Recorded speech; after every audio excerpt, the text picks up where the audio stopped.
Em setembro de 2024, a historiadora doutora Beatriz Mariana Fonseca Ribeiro, especialista em fotografia oitocentista mineira, estava catalogando uma coleção de fotografias antigas no terceiro andar do Museu da Inconfidência, em Ouro Preto. A tarde de terça-feira transcorria tranquila até que suas mãos tocaram em um envelope pardo, levemente manchado pela umidade, contendo uma fotografia que mudaria sua carreira e revelaria um segredo guardado por 146 anos. Mariana tinha 41 anos de experiência analisando imagens históricas. Havia defendido seu doutorado sobre representações visuais da elite mineira imperial, publicado 3 livros acadêmicos e orientado 27 dissertações de mestrado. Seus olhos haviam examinado milhares de fotografias do século XIX. Sabia identificar técnicas fotográficas, datar imagens pela composição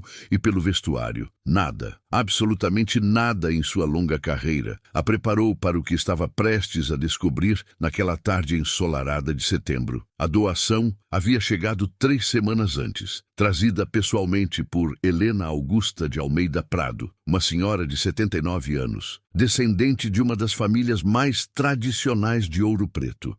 Helena explicara ao diretor do museu que estava organizando a herança familiar antes de mudar-se para um asilo e desejava que os documentos e fotografias tivessem destino adequado. Entre 43 documentos, 12 cartas manuscritas e 8 fotografias, aquela imagem específica estava envolta em papel de seda amarelado, com uma anotação a lápis no envelope. Fotografia da família, 1878. Não exibir publicamente. Mariana removeu cuidadosamente a fotografia do envelope. Tratava-se de uma albumen print de aproximadamente 16 por 21 centímetros, montada em cartão rígido bege com bordas decorativas em relevo dourado. A imagem mostrava uma família imperial típica posando na sala de estar de um sobrado colonial. O patriarca sentado em cadeira de jacarandá no centro, bigode espesso e roupa escura de corte europeu. A esposa, ao seu lado direito, vestido de seda com gola alta e broche de camafeu, 5 crianças dispostas em poses cuidadosamente arranjadas, 3 meninas com vestidos brancos engomados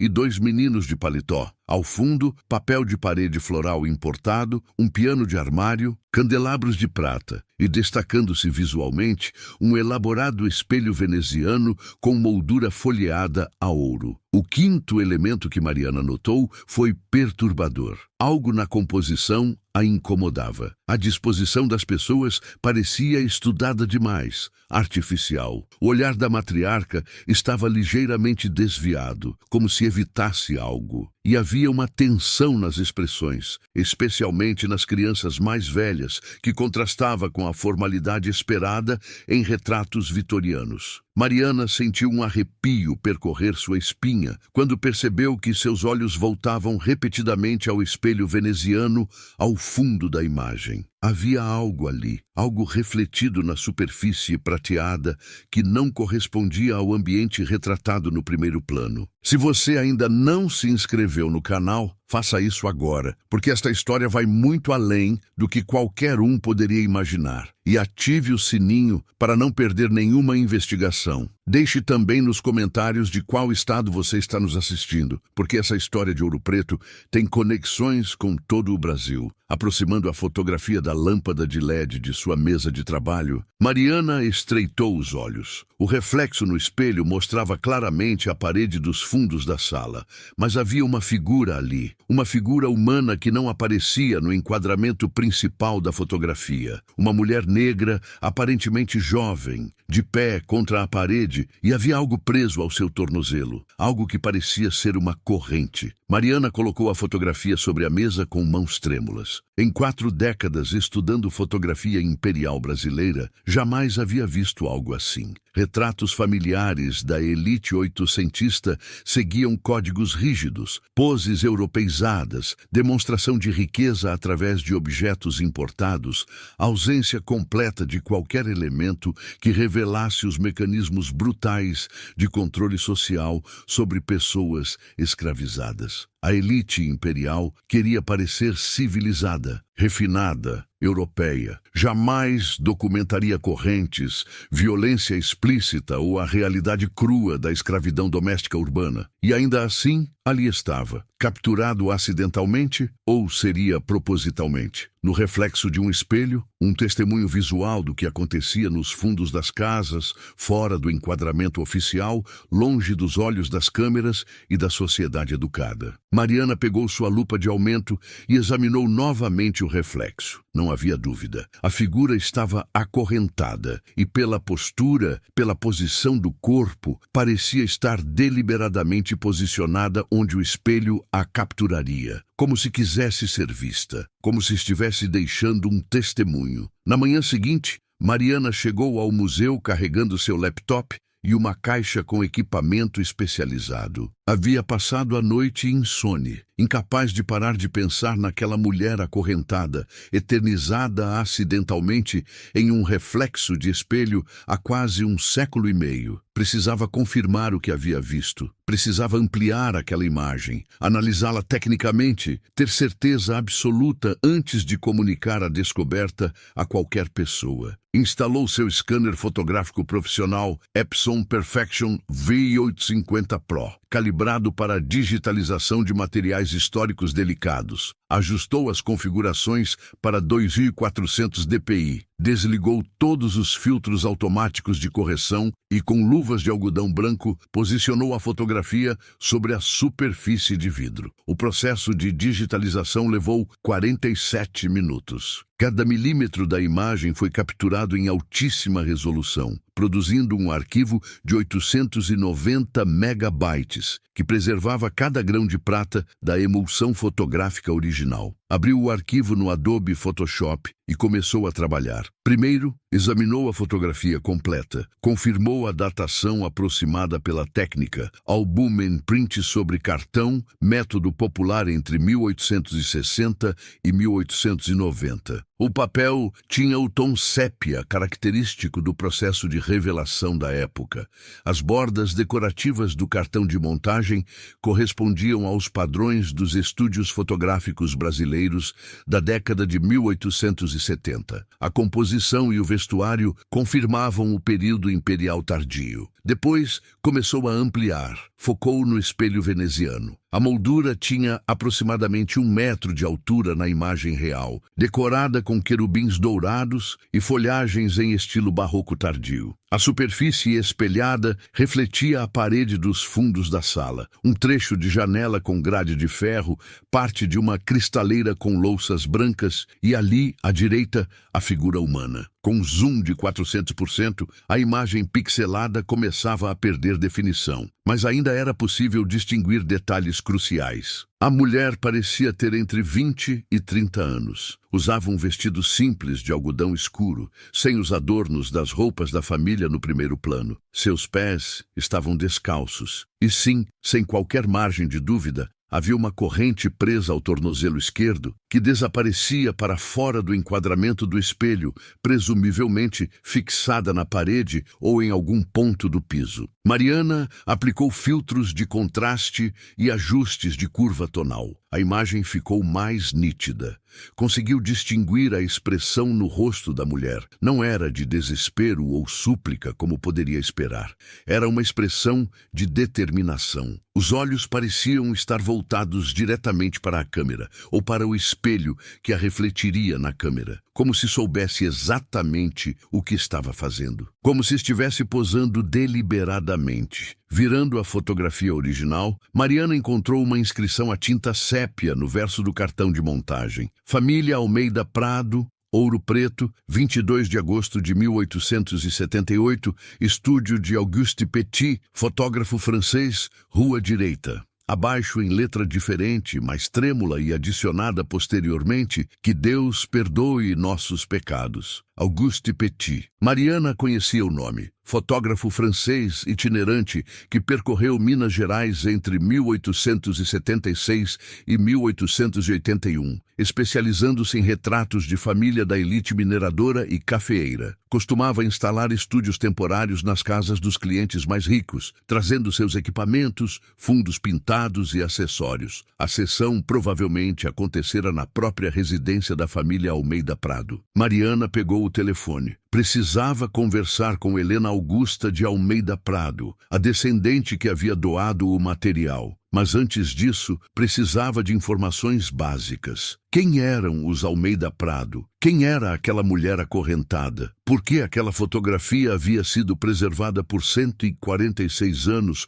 com a instrução não exibir publicamente? Passou as 3 horas seguintes nos arquivos digitais do Museu da Inconfidência e nas bases de dados online do Arquivo Público Mineiro. Descobriu que Joaquim Augusto de Almeida Prado, 1826-1889, havia sido coronel da Guarda Nacional, proprietário de 3 fazendas de café na região de Mariana e de participação significativa nas minas de ouro exauridas de Ouro Preto. Homem influente, mantinha residência urbana na Rua Direita, uma das mais nobres da antiga capital mineira. Casado em 1862 com Ana Cândida Pereira de Almeida Prado, 1840-1901, filha de comerciantes do Rio de Janeiro. 5 filhos legítimos: Maria José, 1863, Joaquim Júnior, 1865, Antônia, 1867, Carlos Eduardo, 1869 e Isabel, 1872. No inventário post-mortem de Joaquim,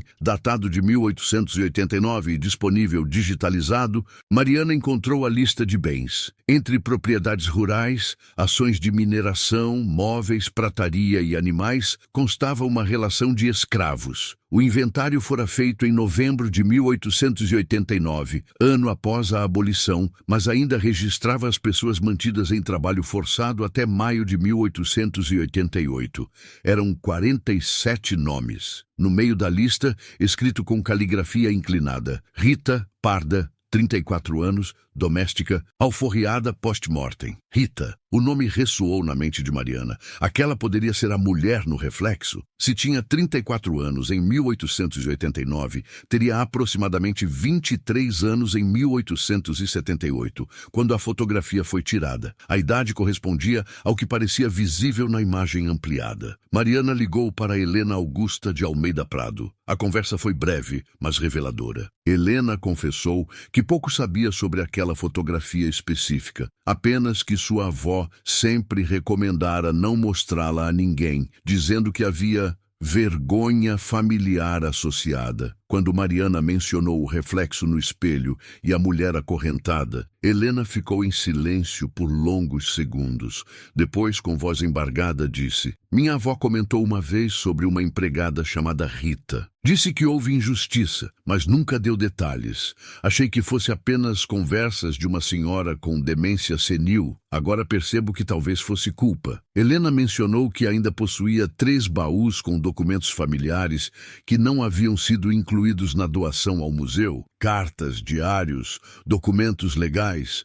Concordou em permitir que Mariana examinasse todo o material. Marcaram um encontro para a tarde do dia seguinte, na residência de Helena, em um bairro residencial de Belo Horizonte. Quando Mariana desligou o telefone, suas mãos tremiam novamente. Não era apenas uma fotografia perturbadora. Havia uma história completa ali, esperando para ser descoberta. Havia uma mulher chamada Rita, acorrentada em 1878, e cujo testemunho visual atravessara 146 anos dentro de um reflexo de espelho. E agora, finalmente, alguém estava prestando atenção. Mariana sabia que precisava de ajuda especializada para investigar adequadamente aquela descoberta. Uma fotografia histórica com aquele potencial de revelação exigia expertise multidisciplinar. História social da escravidão, genealogia, análise documental, contexto jurídico do período imperial. Não poderia fazer isso sozinha. Na manhã de quinta-feira, ligou para o Dr. Carlos Eduardo Mendes dos Santos, historiador de 52 anos, professor associado da Universidade Federal de São João del Rei e especialista em escravidão urbana no Brasil Imperial. Carlos havia publicado 2 livros fundamentais sobre o tema: Correntes Invisíveis, Escravidão Doméstica em Minas Gerais, 1850-1888, e Resistência Cotidiana, Fugas, Insurreições e Negociações na Província Mineira. Era exatamente o perfil necessário para contextualizar historicamente o que Mariana havia encontrado. Carlos atendeu ao telefone com sua voz grave e característica. Quando Mariana descreveu a fotografia e o reflexo no espelho, houve silêncio do outro lado. Depois: Mariana, em 30 anos pesquisando escravidão urbana, nunca vi documentação visual desse tipo. Fotografias da elite imperial eram meticulosamente controladas. Capturar acidentalmente uma pessoa escravizada acorrentada é extraordinário. Isso pode mudar nossa compreensão sobre as fissuras no sistema de representação visual da época. Quando podemos começar? No mesmo dia, Mariana contatou a profa, doutora Jurema Santos Silva, especialista em genealogia afro-brasileira e professora titular de História da África e da Diáspora na PUC Minas. Jurema, 58 anos, havia dedicado sua carreira a rastrear histórias de famílias negras brasileiras, conectando gerações separadas pela violência do sistema escravista. Era autora do projeto Raízes Reencontradas, que já havia localizado e conectado mais de 200 famílias descendentes de pessoas escravizadas em Minas Gerais. Se Rita tivesse descendentes vivos, Jurema seria capaz de encontrá-los. A primeira reunião da equipe aconteceu no sábado seguinte, na sala de pesquisa do Museu da Inconfidência. Mariana projetou a fotografia ampliada em uma tela grande. Os 3 pesquisadores ficaram em silêncio por longos minutos, absorvendo cada detalhe da imagem. Carlos foi o primeiro a falar. Precisamos dividir as frentes de investigação. Eu vou aos arquivos estaduais e municipais procurar processos judiciais, registros policiais, qualquer documentação oficial relacionada aos Almeida Prado e especificamente a alguém chamada Rita entre 1870 e 1890. Jurema, você pode investigar registros paroquiais, batismos, casamentos, óbitos. Mariana, você analisa os documentos particulares da família. Precisamos reconstruir essa história completamente. Antes de mergulharem na investigação, Carlos sugeriu que precisavam contextualizar adequadamente o que estavam vendo. Vocês entendem o que essa fotografia representa? Em 1878, o Brasil estava há apenas 10 anos da abolição formal, mas o debate abolicionista já era intenso. A elite escravista se dividia entre os que defendiam abertamente a escravidão e os que tentavam modernizá-la, suavizá-la, apresentá-la como humanitária. Havia um esforço consciente de controlar a imagem pública da escravidão. Compartilhe deste vídeo com alguém que gosta de mistérios históricos, porque o que aconteceu naquela casa em Ouro Preto foi muito além do que a família Almeida Prado planejou. Carlos continuou, caminhando pela sala enquanto organizava o contexto histórico. Em 1878, Minas Gerais possuía aproximadamente 370 mil pessoas escravizadas, representando cerca de 18% da população total da província. Era a segunda maior população escravizada do Brasil, atrás apenas do Rio de Janeiro. Diferente das grandes fazendas de café do Vale do Paraíba, onde centenas de pessoas trabalhavam nas plantações, em Minas Gerais predominava a escravidão doméstica urbana e em pequenas propriedades mineradoras. Na capital Ouro Preto, cerca de 42% dos domicílios da elite mantinham entre 3 e 15 pessoas escravizadas em trabalho doméstico. Jurema complementou. E havia diferenças cruciais entre a escravidão rural e a urbana. Nas cidades, especialmente em Ouro Preto, havia maior circulação, maior contato entre pessoas escravizadas de diferentes propriedades, maior acesso a informações sobre o movimento abolicionista. Isso gerava mais tentativas de fuga, mais rebeldia. Os proprietários urbanos respondiam com controle mais rígido, correntes, troncos, prisões privadas nos porões. Mas tudo isso acontecia discretamente, longe dos olhos públicos. Carlos gesticulou em direção à fotografia projetada. É exatamente isso que torna essa imagem tão extraordinária. A elite imperial estava obcecada em projetar civilidade europeia. Contratavam fotógrafos franceses, vestiam roupas parisienses, decoravam casas com móveis ingleses e espelhos venezianos, como esse aí no reflexo. Queriam parecer refinados, modernos, distantes dos horrores associados à escravidão. Por isso, jamais, absolutamente jamais, fotografariam correntes ou instrumentos de tortura. Essas coisas existiam, claro, mas permaneciam escondidas. Mariana apontou para a figura de Rita no reflexo. Então esse reflexo acidental é uma fissura no sistema. É a verdade escapando pelo espelho, literalmente. A realidade brutal que acontecia nos fundos das casas, revelada acidentalmente na tentativa de construir uma imagem de respeitabilidade. Jurema acrescentou um dado perturbador. E mulheres escravizadas enfrentavam vulnerabilidades específicas. Aproximadamente 63% das denúncias de violência sexual documentadas em processos judiciais de Minas Gerais entre 1870 e 1888 envolviam homens proprietários e mulheres mantidas em escravidão doméstica. O controle sobre seus corpos era absoluto. Decidiam quando trabalhavam, quando comiam, quando dormiam, com quem se relacionavam. Tentativas de resistência eram punidas com violência extrema. Carlos voltou ao contexto legal. A Lei do Ventre Livre de 1871 declarou livres todos os filhos de mulheres escravizadas nascidos após aquela data. Isso criou uma classe de crianças juridicamente livres, vivendo em casas com mães escravizadas. Gerou tensões enormes. Muitas famílias escravistas encaravam essas crianças como ameaça futura.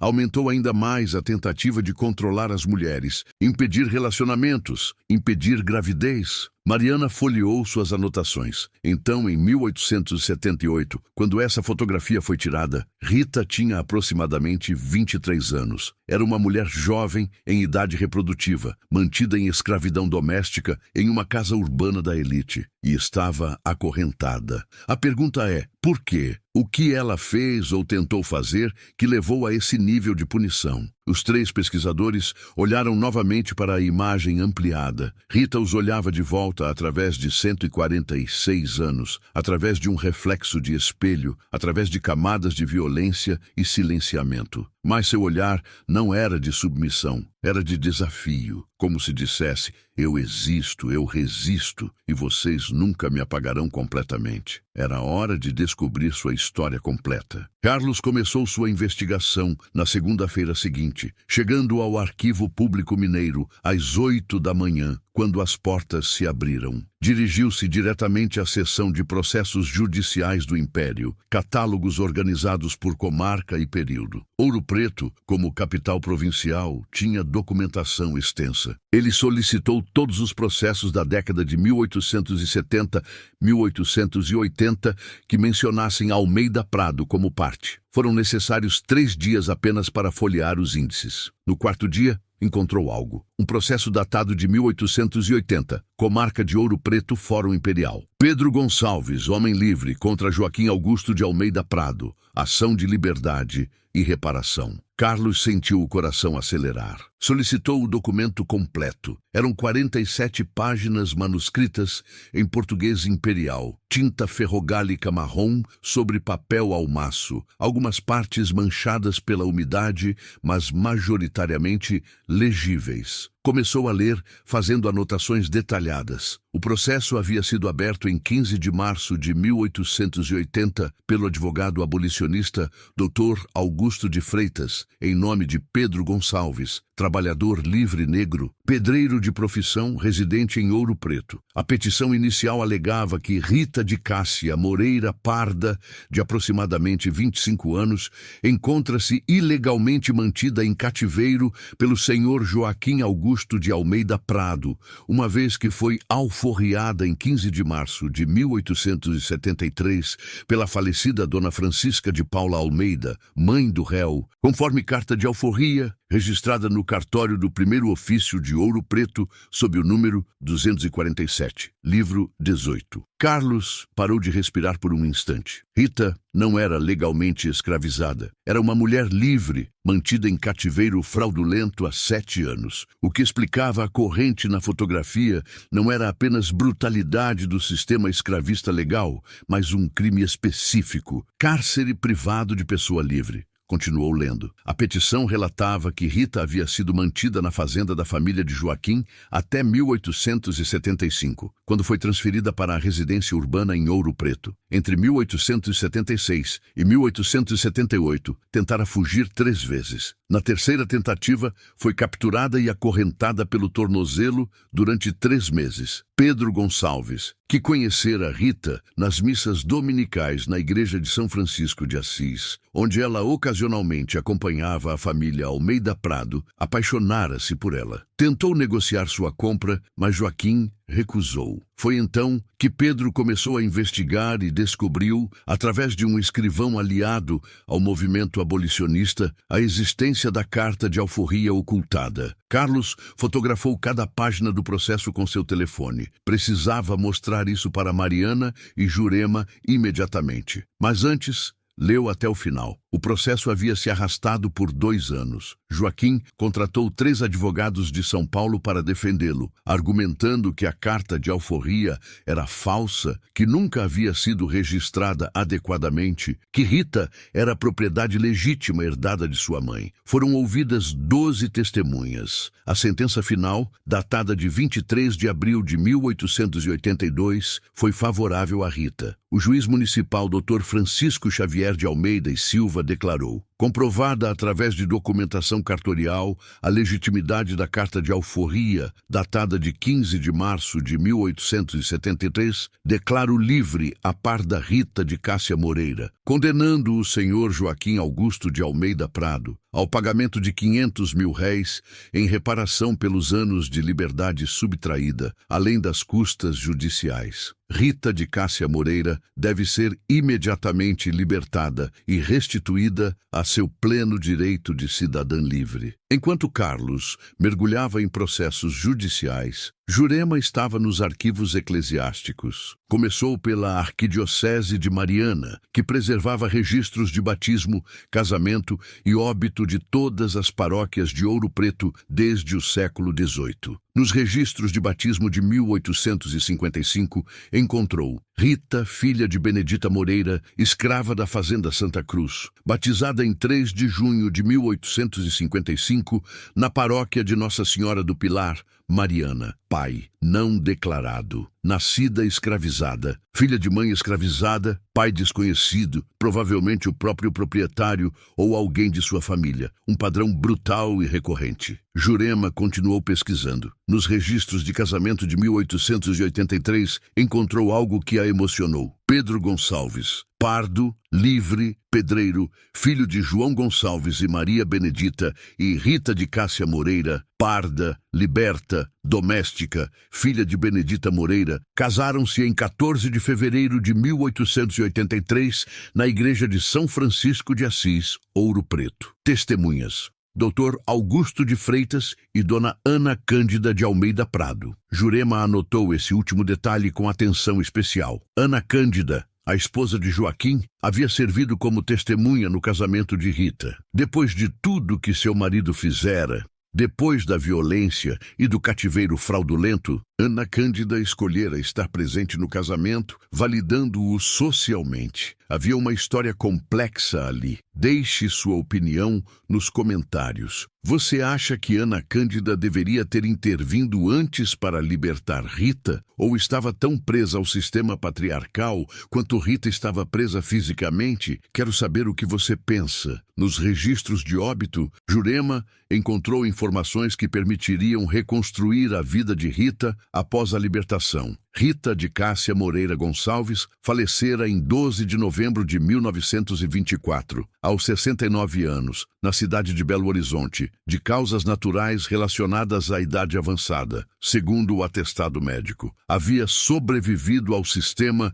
que tentou destruí-la, vivido 42 anos em liberdade, criado uma família. Enquanto isso, Mariana estava na casa de Helena Augusta de Almeida Prado, examinando os 3 baús de documentos. Havia cartas familiares, recibos comerciais, inventários, fotografias adicionais e, no fundo do segundo baú, envolto em tecido de linho branco, um diário encadernado em couro marrom, com fechadura dourada enferrujada. Mariana abriu cuidadosamente. A primeira página tinha uma inscrição em letra cursiva feminina. Diário pessoal de Ana Cândida Pereira de Almeida Prado, iniciado em janeiro de 1865. Que estes escritos permaneçam secretos até que Deus julgue apropriado revelá-los. As mãos de Mariana tremeram. Folheou as páginas, centenas delas, cobrindo 36 anos da vida de Ana Cândida, de 1865 até 1901, ano de sua morte. As entradas eram irregulares,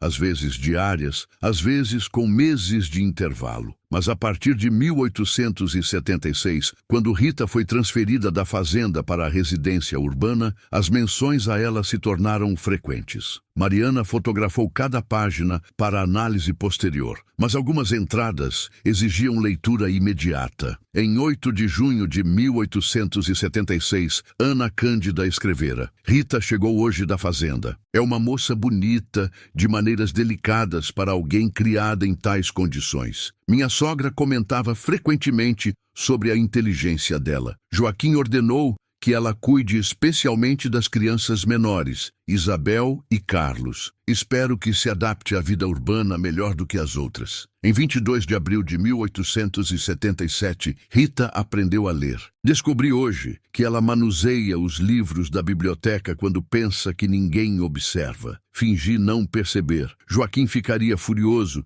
Diz que instrução torna o escravo insolente. Mas como posso condenar alguém por desejar conhecimento? Fui educada em colégio francês, tive acesso a livros desde criança. Como posso negar a ela o que considero meu maior tesouro? Em 17 de novembro de 1877, Rita desapareceu durante a noite. Joaquim está transtornado. Enviou homens para procurá-la. Temo o que fará quando a encontrarem. Esta manhã, enquanto arrumava os aposentos dela, um cubículo minúsculo nos fundos da cozinha, encontrei um livro escondido sob o colchão. Úrsula, romance de Maria Firmina dos Reis. Como conseguiu esse livro? Onde o leu? Guardei-o, escondendo de Joaquim. A dedicação escrita na primeira página. Para Rita, que um dia será livre. Pedro. Em 19 de novembro de 1877, encontraram Rita. Joaquim mandou açoitá-la. Não consegui assistir, tranquei-me no quarto com as crianças. Mais tarde, fui vê-la. Estava no cubículo, machucada, mas com um olhar desafiante.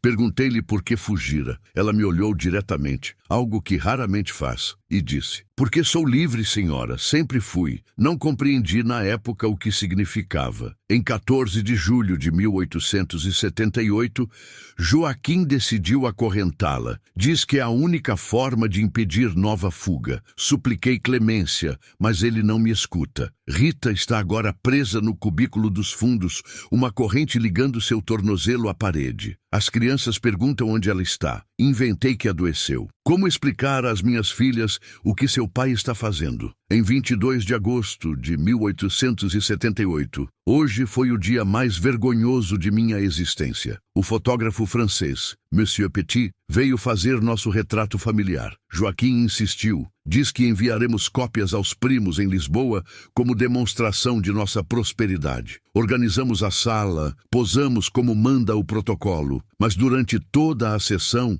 meu pensamento estava nos fundos da casa, onde Rita permanece acorrentada. Quando Monsieur Petit preparava seus equipamentos, vi Rita brevemente. Ela foi até onde a corrente permite, posicionando-se exatamente onde o espelho grande a refletiria. Fez isso propositalmente. Olhou para o espelho como se quisesse ser vista, como se estivesse deixando testemunho. Eu sabia o que ela estava fazendo, mas não disse nada. Talvez seja a única forma dela resistir. Talvez seja a única forma de algum dia a verdade ser conhecida. Que Deus me perdoe minha covardia e que perdoe os pecados de meu marido. Mariana parou de ler, lágrimas escorrendo pelo rosto. Ali estava a confirmação. Rita havia se posicionado propositalmente no reflexo do espelho. Era um ato de resistência, um testemunho intencional, uma mensagem para o futuro. E Ana Cândida havia percebido, havia entendido e, em sua própria forma limitada pela prisão do patriarcado,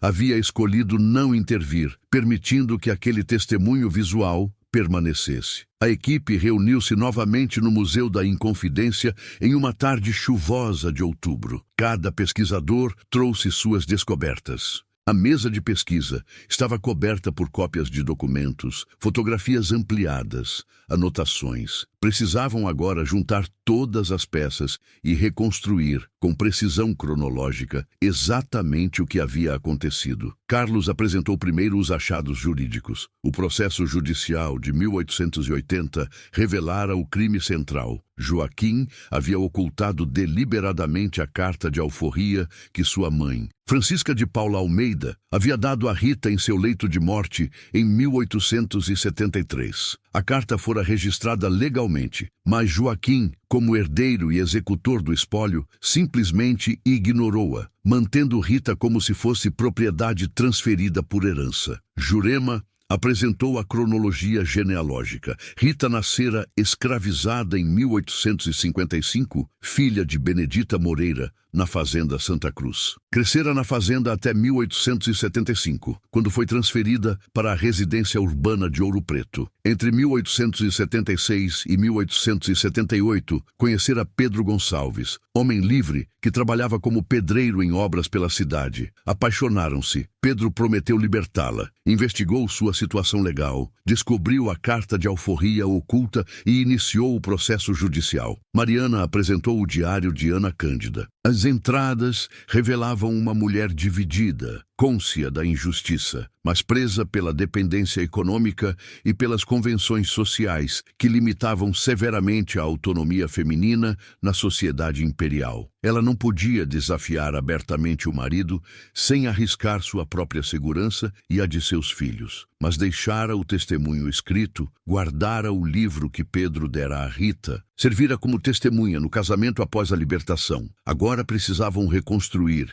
dia a dia, o que levara àquele momento específico, 22 de agosto de 1878, quando a fotografia foi tirada. A cronologia começou em 15 de março de 1873. Francisca de Paula Almeida, matriarca da família, estava em seu leito de morte aos 72 anos. Chamou o escrivão público, 3 testemunhas respeitáveis e, contra os protestos discretos de Joaquim, libertou Rita. A carta de alforria dizia: declaro livre, por este instrumento e na melhor forma de direito, a parda Rita, de aproximadamente 18 anos, que me serviu com fidelidade e afeto desde criança. Liberto-a gratuitamente, sem ônus, por reconhecer nela virtudes cristãs e dignidade humana que merecem recompensa. Peço a meu filho Joaquim que respeite esta decisão como minha última vontade. Francisca morreu 3 dias depois. Joaquim, como executor do testamento e herdeiro principal, deveria ter entregue a Rita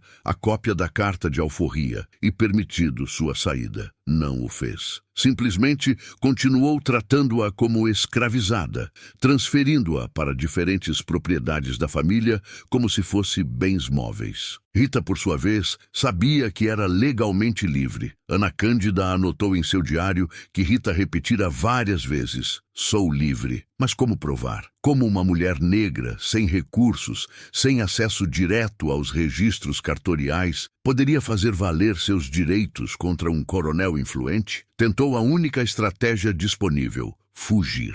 A primeira fuga aconteceu em 17 de novembro de 1877. Rita deixou a residência durante a noite, tentando alcançar a casa de Pedro Gonçalves, que lhe prometera ajuda. Foi capturada por capangas de Joaquim antes de chegar lá. A punição foi açoite. 30 chibatadas, segundo a anotação no diário de Ana Cândida. A segunda fuga foi em 2 de fevereiro de 1878. Rita conseguiu chegar à igreja de São Francisco de Assis durante a missa matinal, esperando reivindicar direito de asilo eclesiástico. O padre, pressionado por Joaquim, que era benfeitor generoso da paróquia, entregou-a de volta. A punição foi confinamento solitário por 1 mês no cubículo dos fundos. A terceira tentativa foi em 28 de junho de 1878. Rita fugiu novamente, dessa vez alcançando a casa de Pedro. Ficou escondida lá por 2 dias, enquanto Pedro tentava desesperadamente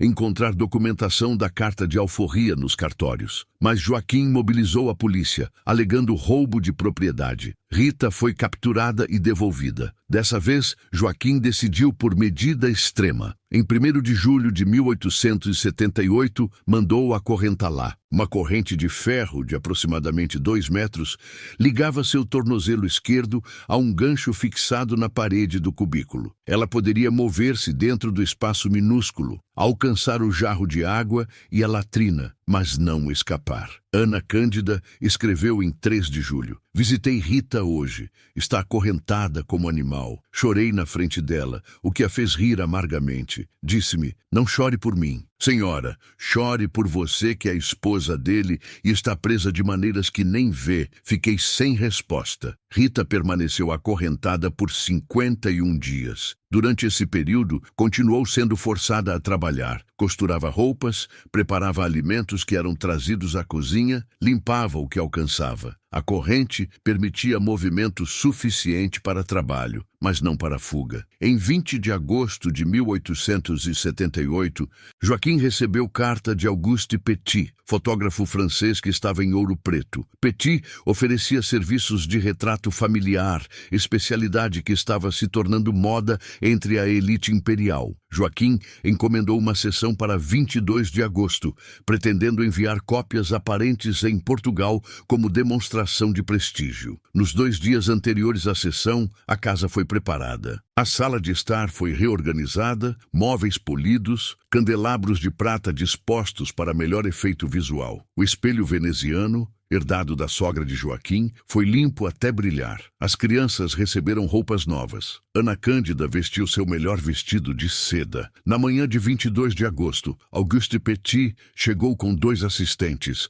carregando equipamentos, câmera grande formato, tripé, chapas de vidro, produtos químicos, fundos pintados. Instalou-se na sala de estar, estudando a luz que entrava pelas janelas coloniais. Durante os preparativos, Rita estava no cubículo dos fundos. Mas o cubículo tinha uma característica arquitetônica específica. Ficava parcialmente visível do corredor que ligava a sala de estar aos aposentos posteriores da casa. E o espelho veneziano, posicionado na parede oposta da sala, refletia exatamente aquele corredor. Ana Cândida anotou em seu diário. Quando Monsieur Petit começou a posicionar os equipamentos, vi Rita movendo-se no cubículo. A corrente tilintava levemente. Ela arrastou-se até onde conseguia alcançar, exatamente na linha de visão do espelho. Ficou ali, de pé, imóvel, olhando fixamente para o espelho que a refletiria na fotografia. A sessão fotográfica durou aproximadamente 1 hora. Petit organizou a família em poses cuidadosamente arranjadas. Joaquim sentado centralmente como patriarca, Ana Cândida à sua direita, em posição ligeiramente inferior, as 3 meninas em primeiro plano, com vestidos brancos, os 2 meninos flanqueando o pai. Todos deveriam permanecer absolutamente imóveis durante os 15 segundos de exposição necessários para a técnica de albúmen. Rita permaneceu no cubículo dos fundos, posicionada onde o espelho a capturaria. Ninguém, exceto Ana Cândida, percebeu. Joaquim estava concentrado em parecer digno. As crianças tentavam não se mexer. Auguste Petit focava na composição principal, ajustando lentes e calculando tempos de exposição. A fotografia foi tirada às 11h37 da manhã, segundo a anotação de Petit em seu livro de trabalho. A luz estava ideal, entrando diagonalmente pela janela, iluminando a família. e também iluminando, através do reflexo do espelho, Rita acorrentada nos fundos. Petit revelou as chapas de vidro naquela mesma tarde, em seu laboratório improvisado no hotel onde se hospedava. Quando examinou o resultado, focou na família. A composição estava perfeita, a iluminação equilibrada, as expressões adequadamente sérias. Não prestou atenção particular ao espelho ao fundo. Fez 3 cópias em albúmen sobre cartão decorativo e entregou-as a Joaquim 2 dias depois. Quando Joaquim recebeu as fotografias, examinou-as cuidadosamente. Ficou satisfeito com a composição, com a aparência europeia de sua família. Então seu olhar pousou no espelho. Ampliou a visão. Viu Rita, viu a corrente, sentiu o sangue gelar. Aquela fotografia, que deveria demonstrar respeitabilidade, continha evidência visual de um crime. Segundo Ana Cândida, Joaquim pensou em destruir todas as cópias. Mas sua vaidade falou mais alto. Era a única fotografia profissional que possuíamos, cara e bonita. Decidiu guardá-la no álbum familiar, proibindo que fosse mostrada a visitantes. Acreditava que ninguém prestaria atenção ao reflexo no espelho. Estava errado. A verdade sempre encontra um caminho. Em 25 de agosto, 3 dias após a fotografia, Joaquim mandou remover a corrente de Rita. Não por clemência, mas por pragmatismo. Se a fotografia algum dia fosse vista e gerasse perguntas, ele poderia alegar que fora um momento temporário, uma punição específica já encerrada. Rita foi libertada da corrente, mas permaneceu confinada na propriedade. Continuou trabalhando como doméstica, continuou tentando encontrar meios de provar sua liberdade legal. E continuou encontrando-se secretamente com Pedro, que não desistira dela. Foi somente em 1880, 2 anos depois, que Pedro, com a ajuda do advogado abolicionista Dr. Augusto de Freitas e de um escrivão que simpatizava com a causa abolicionista, conseguiu localizar a carta de alforria original nos arquivos do cartório do primeiro ofício. O processo judicial foi aberto e, após 2 anos de batalha legal, em 23 de abril de 1882, Rita foi declarada livre. Ela tinha 27 anos e havia sido mantida ilegalmente em cativeiro por 9 anos, metade de sua vida até aquele momento. Mas estava finalmente legalmente, incontestamente livre. Rita de Cássia Moreira deixou a casa dos Almeida Prado em 23 de abril de 1882, acompanhada pelo oficial de justiça que veio executar a sentença. Carregava apenas um saco de tecido com suas roupas e o livro Úrsula, que Ana Cândida lhe devolvera secretamente. Pedro Gonçalves a esperava na porta, oferecendo-lhe o braço. Caminharam juntos pela rua direita de Ouro Preto,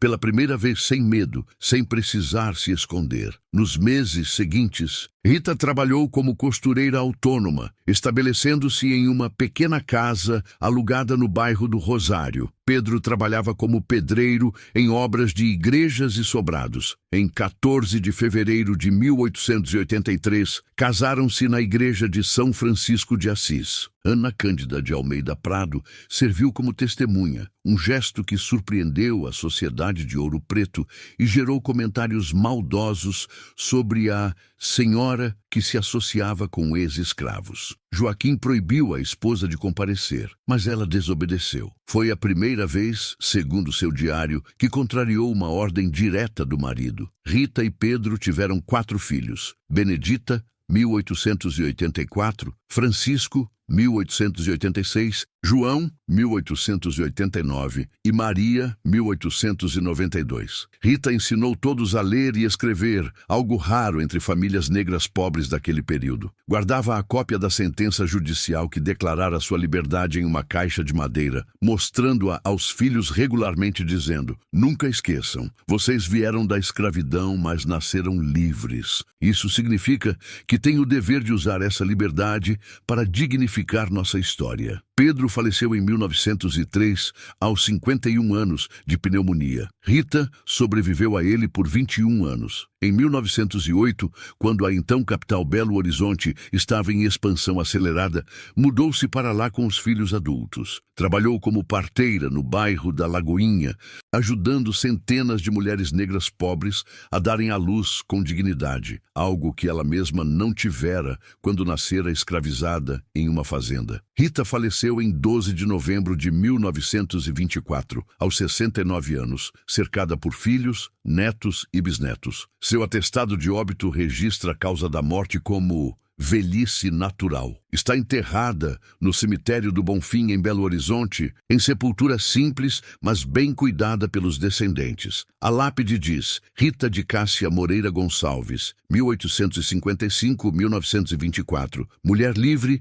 mãe dedicada, resistência em vida. Joaquim Augusto de Almeida Prado nunca superou a humilhação pública do processo judicial. Nos círculos da elite de Ouro Preto, tornou-se conhecido como o homem que fora condenado por manter uma pessoa livre em cativeiro. Suas fazendas enfrentaram dificuldades econômicas após 1888, quando a abolição eliminou o trabalho forçado que sustentava sua riqueza. Faleceu em 1889, aos 63 anos, de derrame cerebral. Seus filhos herdaram dívidas consideráveis. Ana Cândida de Almeida Prado, após a morte do marido, manteve contato discreto com Rita. Enviava-lhe cestas de alimentos em ocasiões especiais, pequenos presentes para as crianças. Nunca mais se casou. Dedicou os últimos anos de vida a atividades caritativas na Santa Casa de Misericórdia de Ouro Preto. Antes de morrer em 1901, escreveu o testamento pedindo que seu diário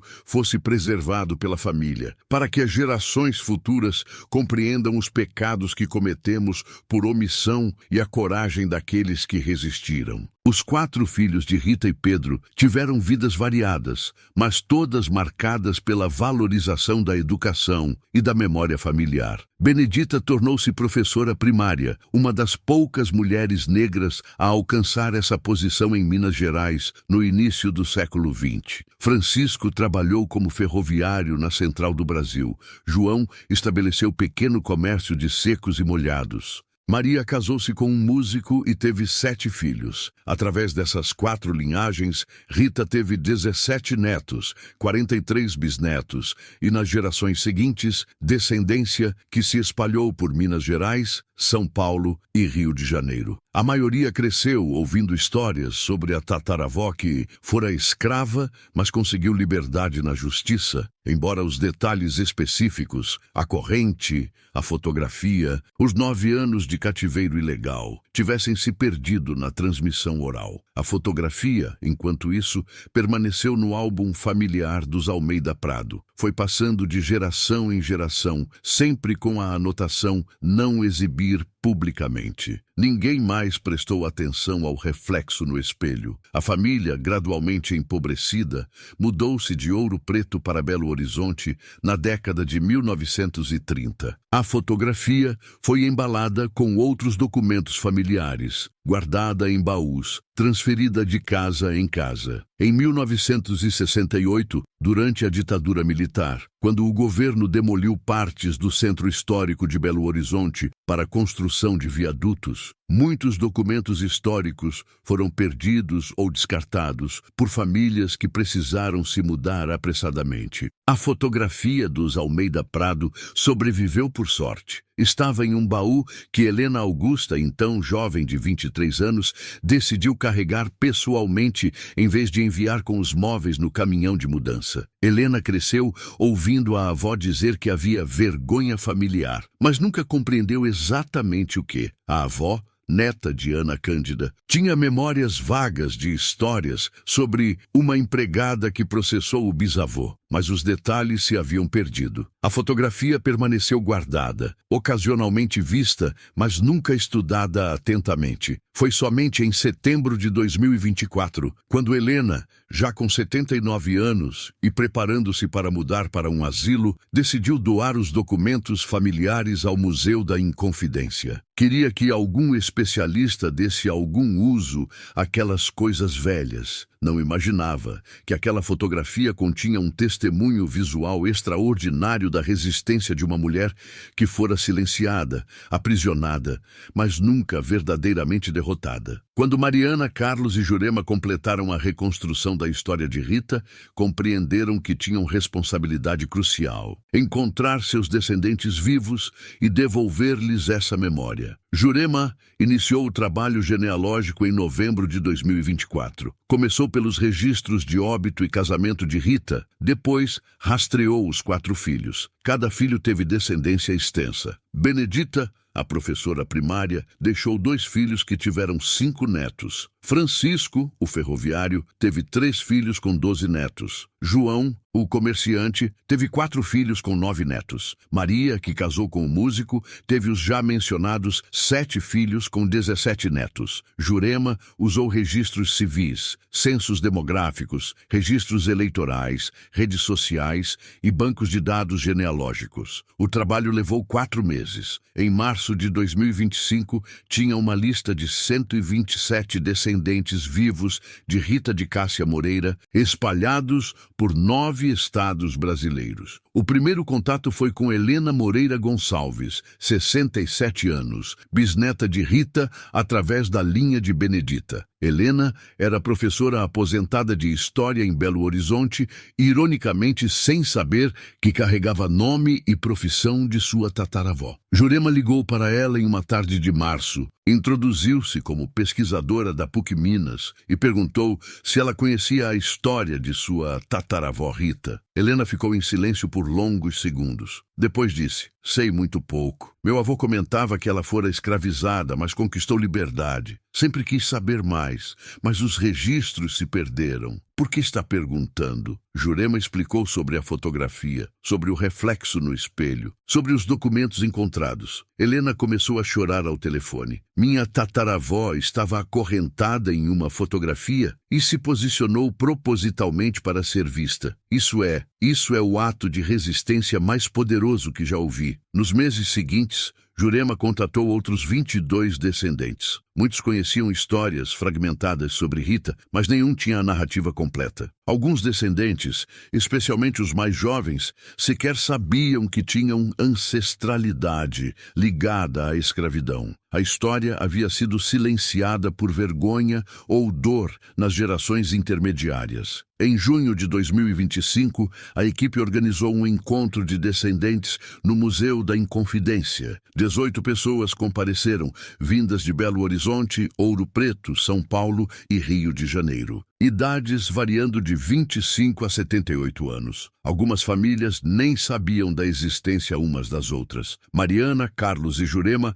apresentaram a pesquisa completa, a fotografia ampliada, o processo judicial, o diário de Ana Cândida, os registros genealógicos. Projetaram a imagem de Rita no reflexo do espelho em tela grande. Os descendentes olharam em silêncio, muitos chorando, vendo pela primeira vez o rosto da mulher cuja resistência havia permitido que eles existissem. Helena Moreira Gonçalves foi a primeira a falar. Passamos gerações tentando esquecer a dor da escravidão, tentando nos integrar, parecer respeitáveis, apagar esse passado. Mas minha tataravó não queria ser esquecida, ela queria ser vista. E agora, 147 anos depois, finalmente a estamos vendo. E precisamos honrá-la, garantindo que sua história nunca mais seja silenciada. A descoberta da história de Rita de Cássia Moreira não ficou restrita ao círculo acadêmico ou familiar. A equipe de pesquisadores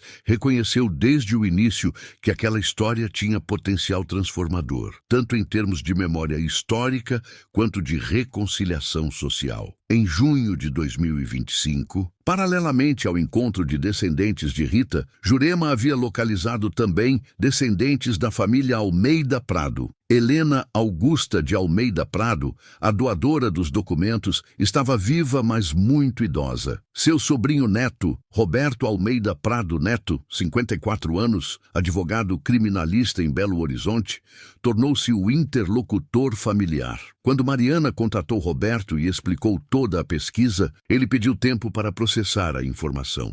Uma semana depois, ligou de volta. Sua voz estava carregada de emoção. Cresci ouvindo que minha família tinha história importante em Ouro Preto, que fomos pessoas respeitáveis. Nunca imaginei que essa história incluísse um crime tão brutal. Manteremos pessoas livres em cativeiro, acorrentadas. Não posso mudar o passado, mas posso reconhecer publicamente o que meu tataravô fez. Roberto reuniu 6 outros descendentes de Joaquim Augusto de Almeida Prado, primos, sobrinhos netos. Juntos, redigiram um documento formal de reconhecimento e pedido de desculpas, que seria lido publicamente em um evento de reconciliação. O evento aconteceu em 15 de agosto de 2025, na Igreja de São Francisco de Assis, em Ouro Preto, o mesmo local onde Rita e Pedro haviam se casado 142 anos antes. Compareceram 31 descendentes de Rita, 7 descendentes de Joaquim, autoridades municipais, professores universitários, jornalistas e cerca de 200 pessoas da comunidade ouropretana. A cerimônia começou com a apresentação da pesquisa. Mariana projetou a fotografia ampliada, explicou o contexto histórico, narrou a história de Rita passo a passo. Quando terminou, havia silêncio absoluto na igreja. Muitas pessoas choravam. Depois, Helena Moreira Gonçalves falou em nome dos descendentes de Rita. Minha tataravó Rita resistiu de todas as formas possíveis. Tentou fugir 3 vezes. Quando foi acorrentada, usou até mesmo aquele momento de máxima opressão como oportunidade para deixar testemunho. Ela se posicionou onde o espelho a capturaria, sabendo ou esperando que algum dia alguém prestaria atenção. Hoje, nós prestamos atenção e prometemos que sua história nunca mais será silenciada. Rita não morreu vitimizada, morreu livre, cercada por família, tendo vivido 42 anos em liberdade conquistada por sua própria persistência e pela coragem de Pedro. Essa é a história que queremos que seja lembrada. Roberto Almeida Prado Neto subiu ao púlpito em seguida. Com voz trêmula, leu o documento que havia preparado. Em nome da família Almeida Prado, reconhecemos publicamente o crime cometido por nosso antepassado Joaquim Augusto de Almeida Prado contra Rita de Cássia Moreira. Ele manteve uma mulher livre em cativeiro ilegal por 9 anos, acorrentou-a, submeteu-a à violência física e psicológica. Nenhuma desculpa histórica, contexto da época, convenções sociais, normas escravistas, justifica o que ele fez. Rita era legalmente livre desde 1873 e tinha direito constitucional à sua liberdade. Joaquim violou esse direito deliberadamente. Pedimos perdão aos descendentes de Rita, pedimos perdão à memória dela e comprometemo-nos a usar nossos recursos e posição social para garantir que sua história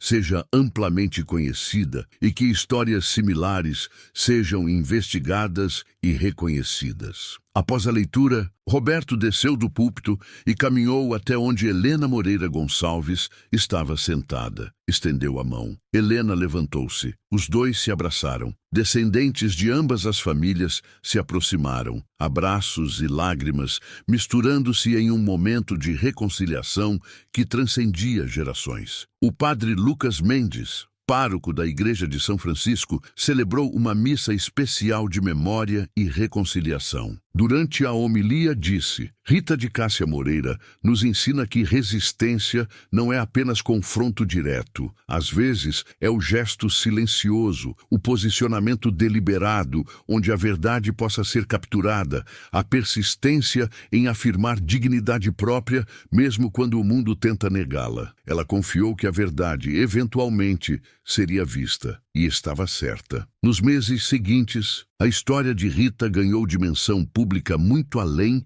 do que a equipe de pesquisadores havia antecipado. Em setembro de 2025, Mariana publicou artigo acadêmico na Revista Brasileira de História, intitulado Reflexos da Resistência, Fotografia, Escravidão e Agência em Ouro Preto, 1878. O artigo foi amplamente citado, gerando debates sobre metodologias de análise de fotografias históricas e sobre formas de resistência escravizada que haviam sido negligenciadas pela historiografia tradicional. Carlos organizou um simpósio na Universidade Federal de São João del Rei, em outubro de 2025, intitulado Visualidades da Escravidão, Fotografias como Documentos de Resistência. Pesquisadores de todo o Brasil apresentaram casos similares de fotografias que, quando analisadas atentamente, revelavam presenças, gestos ou elementos que subvertiam as narrativas oficiais da elite escravista. Jurema lançou um projeto de extensão universitária chamado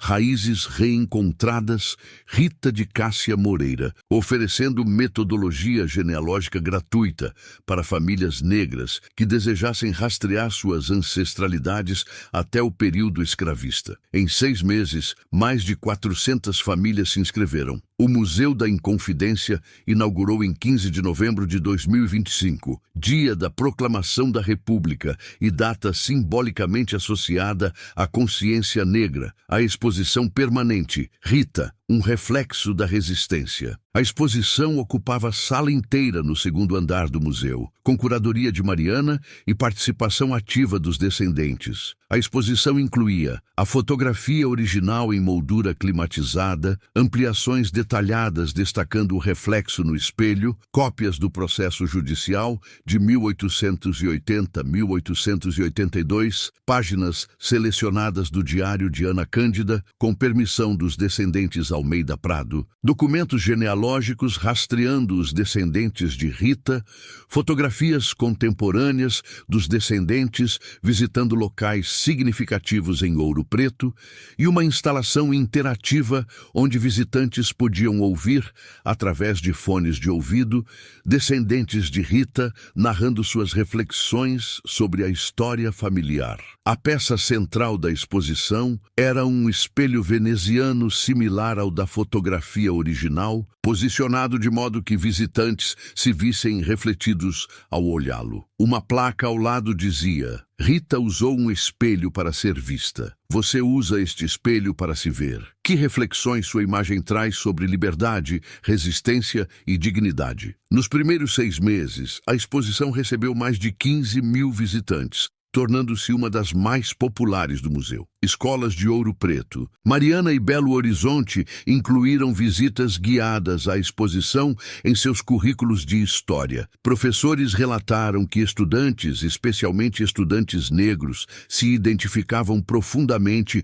com a história de Rita, vendo nela exemplo de resistência ativa, mesmo em circunstâncias de extrema opressão. Em março de 2026, Mariana publicou o livro Reflexos da Escravidão, Fotografia, Resistência e Memória em Ouro Preto, pela editora UFMG. O livro narrava toda a investigação, incluía reproduções de documentos, análises históricas contextualizadas e depoimentos dos descendentes. A primeira edição de 3.000 exemplares esgotou em 2 meses. O livro foi adotado em disciplinas de História do Brasil em 23 universidades. A Câmara Municipal de Ouro Preto, em maio de 2026, aprovou por unanimidade a Lei Municipal número 847/2026, criando o Prêmio Rita de Cássia Moreira de Pesquisa Histórica sobre Resistência Escravista. O prêmio, no valor de R$50 mil, seria concedido anualmente a pesquisadores que revelassem histórias de resistência de pessoas escravizadas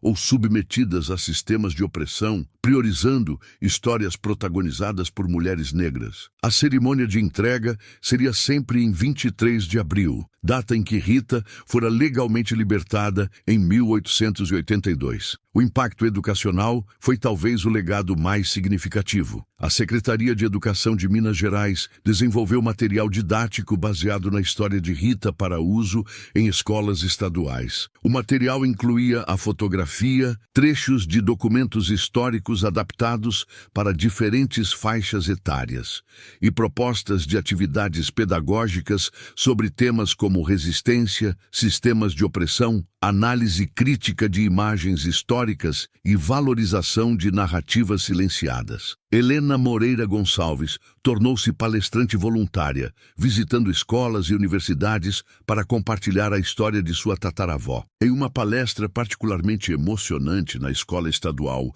Tomás Antônio Gonzaga, em Ouro Preto, Helena disse aos estudantes: Rita não podia gritar, não podia escrever sua própria história, não podia publicar livros ou dar entrevistas. Então, ela fez o que podia. Posicionou-se onde um espelho a capturaria. Usou a tecnologia disponível, fotografia, e a arquitetura disponível, reflexos, para deixar testemunho. Foi criativa, foi estratégica, foi corajosa. Isso nos ensina que resistência não tem uma forma única. Cada um de vocês, em suas próprias circunstâncias, pode encontrar maneiras de resistir a injustiças, de deixar testemunho, de afirmar sua dignidade. A história de Rita nos ensina que até mesmo o menor gesto pode ecoar através de gerações. A fotografia tornou-se ícone. Foi reproduzida em capas de livros, usada em campanhas de consciência histórica, referenciada em obras de arte contemporânea. A artista visual mineira Luana Vaz criou uma instalação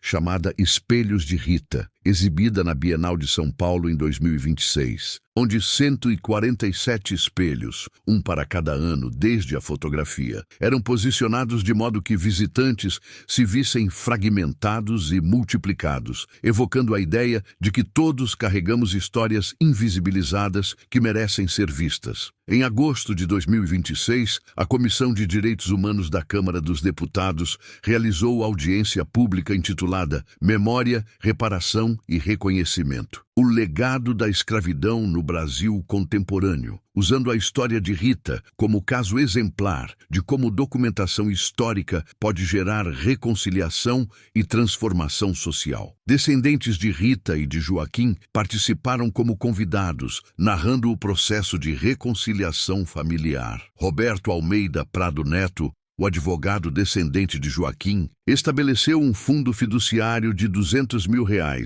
para financiar bolsas de estudo para descendentes de Rita que desejassem cursar ensino superior. Disse em entrevista: não posso devolver os 9 anos de liberdade que meu tataravô roubou de Rita. Não posso desfazer a violência que ele cometeu, mas posso garantir que seus descendentes tenham oportunidades educacionais que Rita nunca teve. É o mínimo que posso fazer para honrar a memória dela e tentar reparar, ainda que simbolicamente, o dano causado pela minha família. A história de Rita também inspirou mudanças institucionais. O Instituto do Patrimônio Histórico e Artístico Nacional, IPHAN, criou um programa piloto chamado Memórias Refletidas, treinando curadores e pesquisadores em metodologias de análise aprofundada de fotografias históricas em acervos públicos, buscando identificar outras histórias silenciadas que possam estar escondidas em reflexos, sombras, margens ou detalhes negligenciados de imagens já catalogadas. A Associação Brasileira de Pesquisadores Negros, ABPN, instituiu um prêmio bienal de pesquisa acadêmica com o nome de Rita de Cássia Moreira, reconhecendo trabalhos que recuperem narrativas de resistência de mulheres negras em períodos históricos de opressão. A fotografia original permanece no Museu da Inconfidência, mas reproduções digitais de alta resolução foram disponibilizadas gratuitamente online para uso educacional. Em um ano, foi acessada por mais de 80 mil pessoas de 34 países. Pesquisadores internacionais especializados em história da escravidão nas Américas passaram a usar a fotografia como exemplo de Contra-narrativa visual. Momentos em que pessoas submetidas a sistemas opressores conseguem subverter as tecnologias de representação dominante e inserir seus próprios testemunhos. Em abril de 2027, a Universidade Federal de Ouro Preto inaugurou o Centro de Pesquisa Rita de Cássia Moreira de Estudos sobre Escravidão e Pós-Abolição, dedicado a investigar histórias similares em Minas Gerais e apoiar pesquisadores que trabalham com temas de resistência escravizada, memória afro-brasileira e reparação histórica. Helena Moreira Gonçalves, ao completar 69 anos, a mesma idade com que Rita falecera, publicou um livro de memórias intitulado A Neta de Rita, Encontros com Minha Tataravó, narrando sua experiência de descobrir a história familiar, conhecer outros descendentes e compreender como aquela história moldou sua própria identidade. O livro tornou-se best-seller regional, especialmente entre leitores afro-brasileiros que buscavam reconectar-se com suas próprias ancestralidades. Os descendentes de Rita estabeleceram uma reunião familiar anual, sempre em 22 de agosto, data em que a fotografia fora tirada. O primeiro encontro, em 2026, reuniu 34 pessoas. O segundo, em 2027, teve 67 participantes. Tornou-se uma celebração de resistência, memória e família, com rituais que incluem visita ao túmulo de Rita em Belo Horizonte, leitura de trechos de seu processo judicial de libertação e compartilhamento de histórias sobre como sua coragem inspirou gerações subsequentes. A mensagem final, que emergiu de toda essa história, foi articulada por Mariana em entrevista para o jornal Estado de Minas. Rita de Cássia Moreira nos ensina que a verdade tem força própria. Pode ser silenciada, escondida, negada por décadas ou séculos. Mas se houver alguma fissura, um reflexo em um espelho, um documento preservado, uma memória transmitida, a verdade encontrará caminho. Nosso papel como pesquisadores, como sociedade, como descendentes, é estar atentos a essas fissuras. É olhar além do óbvio, questionar as narrativas oficiais, prestar atenção aos detalhes que foram propositalmente ignorados. Rita confiou que algum dia alguém olharia para aquele espelho e a veria. Levou 146 anos, mas ela estava certa. E agora que a vimos, temos responsabilidade de garantir que ela e milhares como ela nunca mais sejam invisibilizadas. Se esta história tocou você, inscreva-se no canal e ative as notificações para não perder nossas próximas investigações históricas. Deixe um like para que mais pessoas possam conhecer a história de Rita de Cássia Moreira e aprender as lições que ela nos ensina. E compartilhe nos comentários suas reflexões sobre resistência, memória e justiça histórica. Às vezes, as respostas estão esperando para serem descobertas, escondidas em fotografias antigas, diários esquecidos ou reflexos em espelhos que ninguém notou. Rita usou um espelho para ser vista através do tempo. Agora, 147 anos depois, nós usamos a tecnologia de nosso tempo, internet, vídeo, redes sociais, para amplificar sua voz e garantir que ecos de sua resistência alcancem milhões de pessoas. Ela confiou no futuro. O futuro somos nós. E cumprimos a promessa.